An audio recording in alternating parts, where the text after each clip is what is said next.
because it was a 4-lane highway that was accessible. My mother drove. Joe Biden tested positive for COVID on Thursday, underscoring the persistence of the highly contagious virus as new variants challenge the nation's efforts to resume normalcy after 2.5 years of pandemic disruptions. White House Press Secretary Karine Jean-Pierre said that Biden was experiencing mild symptoms and has begun taking Paxlovid, an antiviral drug designed to reduce the severity of the disease. Biden at the White House, on his way to Massachusetts, on Wednesday.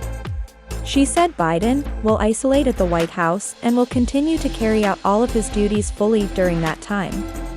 He has been in contact with members of the White House staff by phone this morning, and will participate in his planned meetings at the White House this morning via phone and Zoom from the residence.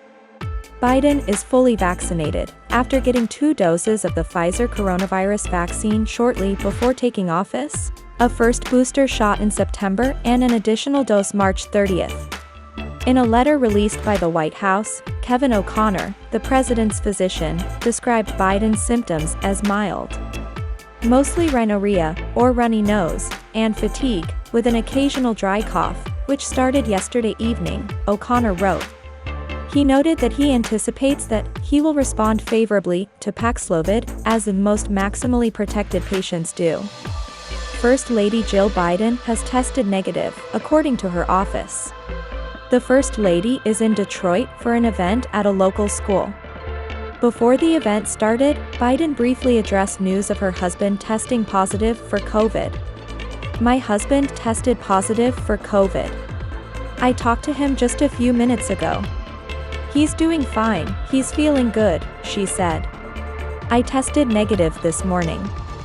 I am going to keep my schedule."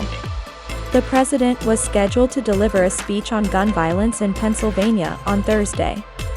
That trip has been canceled, and he is expected to stay at his home in Wilmington, Delaware, for the weekend. While this is Biden's first bout of coronavirus, multiple members of his administration have contracted the virus.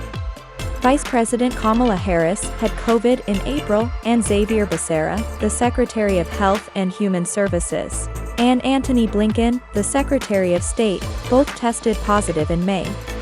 Coronavirus cases in the United States have been on the rise once again as the contagious BA.5 variant has become the dominant strain. The U.S. has been recording as many as 150,000 new COVID cases a day, according to Johns Hopkins University. In her statement, Jean-Pierre said that the White House will provide a daily update on Biden's status as he continues to work in isolation. I can hear the sound.